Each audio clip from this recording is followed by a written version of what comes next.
streaming on clickorlando.com and broadcasting live. You're watching News 6 at noon. Now at noon, a stabbing leaves a woman dead and a man in critical condition. What investigators know so far. Plus, an active police presence surrounding a home in Orlando's Parramore neighborhood. What we're seeing right now. Good afternoon. I'm Julie Broughton. We start off with that breaking news for you right now. Law enforcement is surrounding a home on South Lee Avenue that is just south of the 408. Your Orange County community correspondent Jana Manahalaw joins us live now from there. And Jana, what have you found so far?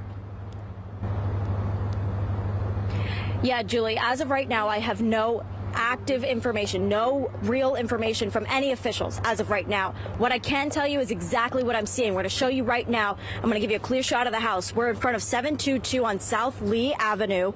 And since we've been here, we've seen 3 marked OPD vehicles and an FGCU vehicle from their human analysis team. But other than that, everything else has been undercover. Within the last hour, OPD has been taking pictures of the scene since we've been out here, and they've started to clear items from the backyard. One neighbor tells me this could be linked to a possible missing mother who's been missing since last year in November.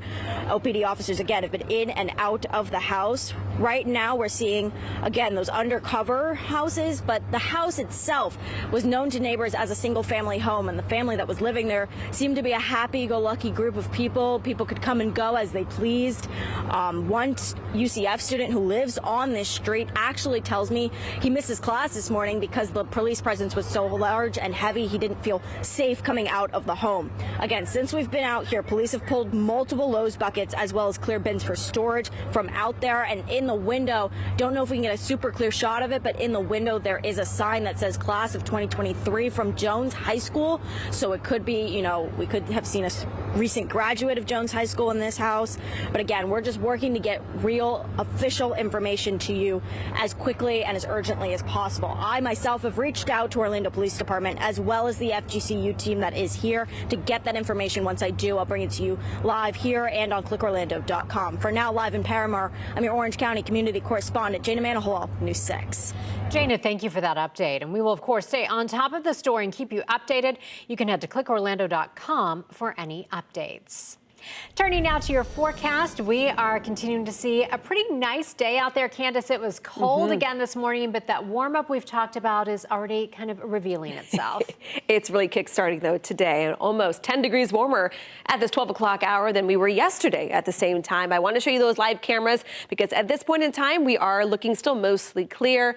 Now, with that being said, there's a little bit of high clouds out over Daytona Beach, but overall just a really nice start to the afternoon. We're at 60 in Kissimmee, 61 at OIA. Along the port there, we're holding at 62. So still a very nice, cool morning. But as Julie mentioned, it was chilly. We had cold weather advisories, freeze warnings as well. We are going to discontinue those, it looks like, throughout the rest of the week. So certainly some good news. You can start uncovering those plants and whatnot. We're down to 27 this morning.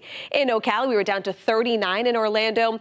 Areas along the Space Coast stayed in the 40s. Now, where are we warming up to already? We're in the upper 50s, up and down the I-75 Turnpike area, 57 between the villages, down through Claremont. Still the low 60s up and down I-4, and 66 is that warm spot right now in Titusville. But compared to just yesterday, where highs stayed in the 50s, right now we are running between 5 and upwards of 11 degrees warmer this afternoon than yesterday. But then we, of course, turn our eyes to the next system that we're going to be talking about. This one is much, much weaker than yesterday's front. But as this front continues to come in, it will weaken, kind of fizzle out, but it is going to be bumping up rain chances a little bit. Now, while this cold front's not packing a punch, there is one that will. We'll have more details on that coming up in just a couple minutes, Julie. Candace, thank you. A dangerous scene on a busy Orange County road. One woman killed, another person hurt in a stabbing attack. Now we're working to get answers about a possible suspect. This all happened late last night on Lee Road, right near Addison Street. News 6's Mark Lehman tells us what happened. Out here today, I spoke with the manager of this property as he was putting up this caution tape saying the building would be closed because of what happened. Cleaning crews also parking this white van at the front, blocking one of the entrances. Meanwhile, a lot of questions remain about this deadly stabbing. Crime scene investigators gathering evidence for several hours this morning and working to piece together how a case of deadly violence erupted at an office building on Lee Road. The call coming in around 9 Monday night and bringing a big response from the Orange County Sheriff's Office. All the law enforcement came out. The ambulance and the fire trucks left, and then you seen the cops walking around with the guns, searching vans and looking around on the ground. When deputies arrived, they found a woman with what they described as significant injuries. She was taken to the hospital where she died. Investigators tell us another victim also suffered critical injuries. With such a large response from law enforcement, people living nearby have a lot of questions about what happened and if there's a danger in the community. A little scary because you don't know what's really going on, but I mean, it's crime every day. But you don't see this every day. So far, the sheriff's office is only saying detectives are actively investigating the incident and are not providing any other details. That's not putting many minds at ease, considering deputies have not announced an arrest in the stabbing. As the investigation continues, we're working to learn more about the victims, what led up to the violence, and the person deputies believe to be responsible. We'll post updates as we get them under this story on clickorlando.com. In Orange County, Mark Lehman, News 6. In Osceola County, the southbound lanes of Florida's Turnpike are now back open after a tractor-trailer fire caused a shutdown this morning. It happened around 9 at mile marker 232, that is just south of St. Cloud. Video from DOT cameras shows emergency crews on scene with traffic backed up. Florida Highway Patrol says the cab portion caught fire and was pulled off the trailer. FHP says there are no injuries and the fire remains under investigation. This part of the Turnpike is now back open. A former elementary school principal charged in connection to an out-of-control house party in Cocoa Beach will be in court this afternoon. May I ask, why do you want to see me in person, though? Because this is your house, and I can't really do these things over the phone. Are you putting me, in jail? I don't understand. Yes. I have a warrant for your arrest to take you to the county jail. Oh, my God. Elizabeth Hill Brodigan, the former principal at Roosevelt Elementary School, has a plea and sentencing hearing at 1:15 in Brevard County. Cocoa Beach police say when they busted a house party at her home last January, they found more than 100 teens. They say some of them have been drinking. We will let you know what happens. Today in Ocala, a celebration of life is set for a man killed in what police are calling a random shooting. 64-year-old Harold Harper was shot and killed January 7th while gardening in his front yard. Just 2 blocks away, officers arrested Isaac Toy, who police believe pulled the trigger. Toy is a U.S. military veteran discharged from the Army after just 18 months. Police say he was receiving services from a church near where the victim lived. The service for Harper is at 1 o'clock this afternoon at the Ocala Golf Club. New at noon in Lake County, leaders unanimously approved a new noise ordinance that will make loud music at Silver Glen Springs a thing of the past. Commissioners approved the ordinance this morning, and many tell News 6's Stephanie Rodriguez they're in favor of it for themselves and for nature. Some people say the peace they head to the springs to experience is lost when others choose to be excessively loud. This isn't the place to party. Yeah. It's a different kind of party. We party with the manatees. Cameron Lang and Victoria Fowler come to the spring from Orlando all the time, but there is a part of the year they don't step foot here. And we don't come here in the summer. Why is that?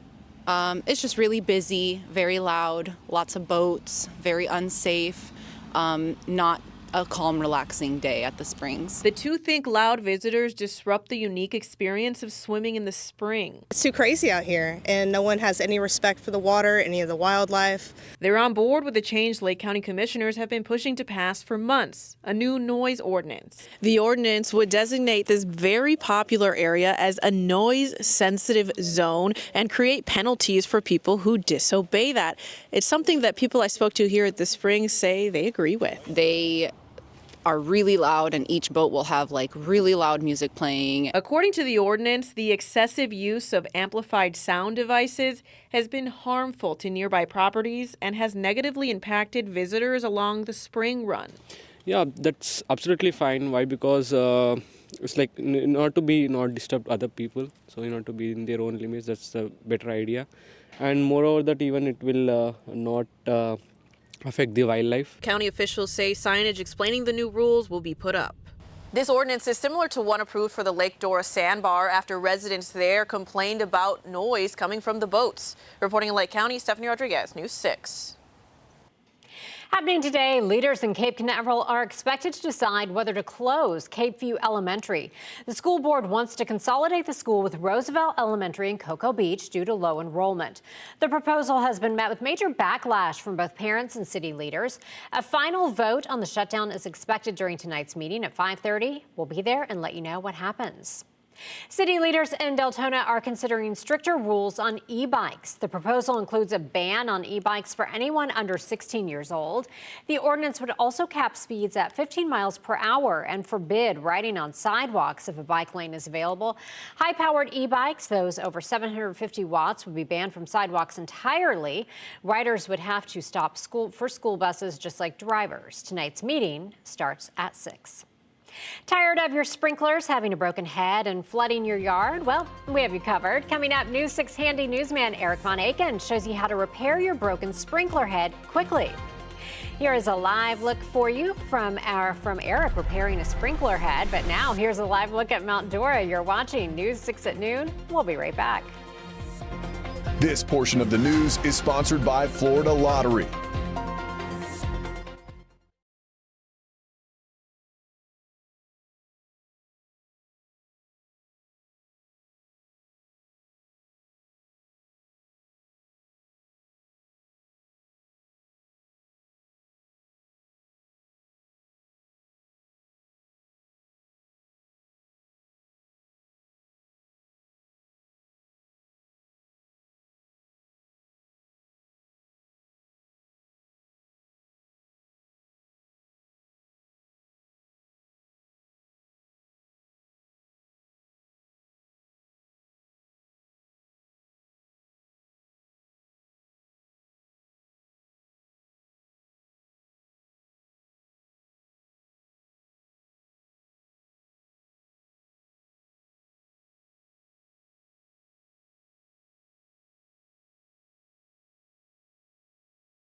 Don't you hate when you turn your sprinklers on and find out you got a broken sprinkler head from the flood in your front yard? Well, I'm News 6 anchor Eric Von Aken, the handy newsman, and I'm going to show you how to change this out in 15 minutes.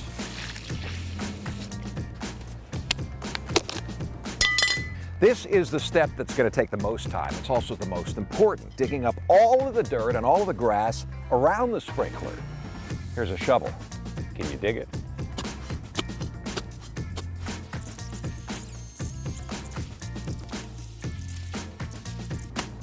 There's a few reasons why you want to dig a hole about a foot wide around the sprinkler. First of all, so you can work on it. Secondly, so you can make sure the pipe down below is not cracked.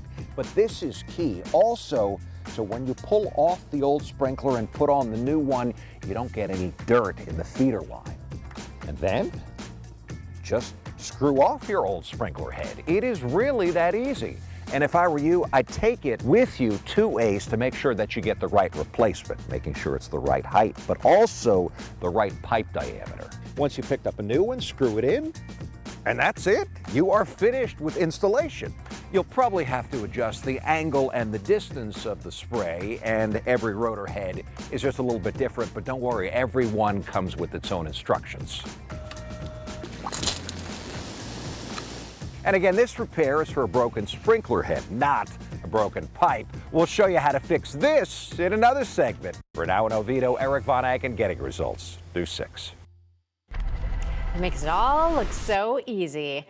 All right, 12:15, turning to your weather now. Here's a beautiful live look from our camera in Daytona Beach. Not a lot of folks out on the beach again today. Chief Meteorologist Candace Campos is here. We saw another cold start to the day, but that warm up is upon us, so it feels nice outside right now. Yeah, we're running about 10 degrees warmer at this point than yesterday at the 12 o'clock hour, so certainly feeling that warmth here at Daytona Beach. Not only is there not as many people as there was obviously yesterday, even with that chilly temperatures, the long holiday weekend certainly packed the beaches anyway. We're at 59 degrees right now. The breeze though coming in at northeast, and that's still a northerly component, bringing in some of that nice comfortable air. Humidity is low, but those wind gusts already clocking up to about 24, 25 miles per hour.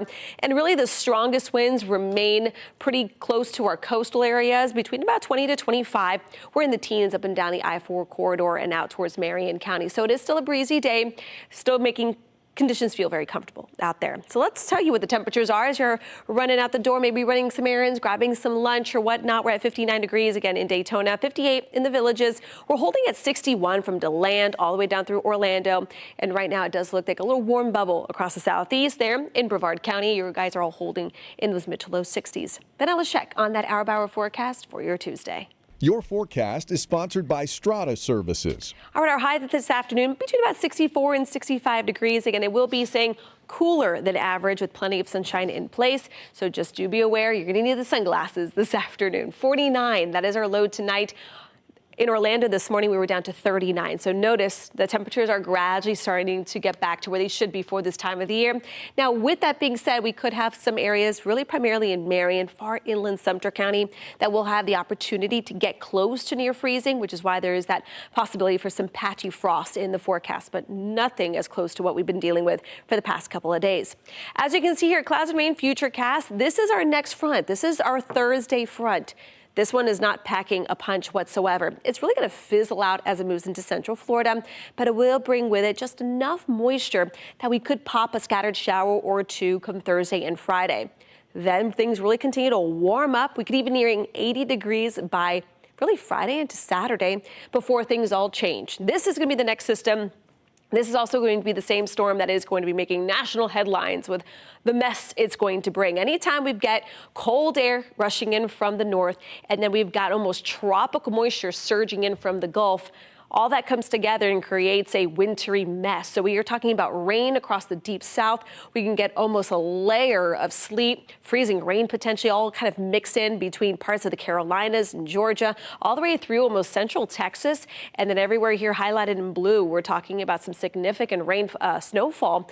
Some models even picking up a foot, almost 2 feet of snowfall when it's all said and done. Again, the timing, if you're planning on traveling there, you have family coming in across the southeast, we're talking more like a Sunday, Monday, Tuesday play. So again, quite a mess. Now that same cold front will be bringing us some changes though down the road. So let's talk about Thursday. Temperatures are going to be again nearing 80. We will see rain chances at best about 10 to 20%. But again, it's that secondary cold front on Sunday that will be bringing a little dip in temperatures. I don't see all the advisories and all the big freezing concerns that we dealt with for the past several days. But of course, we'll continue to watch it. As of now, it looks like we'll just get some more beneficial rain in the books there on Sunday before temperatures go back into the 60s. Julie. Candace, thank you. A group of doctors is fighting back against the CDC, coming up why they say new vaccine guidelines should be reversed. And coming up on News 6 tonight. Getting an appointment with your doctor these days is now on par with buying a ticket on an airline. Plan weeks or months ahead or risk not getting the slot that you want. I'm News 6 investigator and business analyst Donovan Mari. What happens when both patients and doctors think the system is broken? I'll have that story coming up.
More than half a dozen medical groups are suing to reverse changes made in the new CDC childhood vaccine schedule. The lawsuit calls the change, quote, reckless and dangerous, and says it should be declared unlawful. Earlier this month, the Department of Health and Human Services made the changes, saying vaccines for hepatitis A and B and meningitis should only be given to children at a higher risk. The recommendations also say parents should consult with their doctors before deciding on flu, COVID, and rotavirus shots. The suit asks a federal judge to restore the vaccine schedule to what it was last April. Check out our new primetime lineup on News 6 Plus. Matt and Ginger have a new take on the day's news on News 6 tonight. That's at 9. And meteorologist Jonathan Kegas answers your weather questions at 9:30. Then you can watch the late news an hour earlier. It's all tonight on News 6 Plus. Stay with us. We're back in 3 minutes.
We're staying on top of some breaking news. We brought you this at the top of the hour. You're looking right now at a large police presence on South Lee Avenue. That is in Orlando's Parramore neighborhood. Right now, we are working to get more information. And once we learn exactly what is happening here at this home, again, in Orlando's Parramore neighborhood, we'll bring you those updates on clickorlando.com and on News 6 starting at 3. Chief Meteorologist Candace Campos here, and we're finally seeing that warm up, but it was cold this morning. It was another chilly one, kind of frosty at times, but we are going back to the 70s, even nearing the 80s come Friday and Saturday. So before you know, you'll forget about that chill, but do expect another cool down though early next week. We're not done with winter just yet. So close though. All right, Candace, thank you. Thank you for joining us this noon. Our next newscast is at 3, and you can always check clickorlando.com for any updates. See you at 3 and have a great day.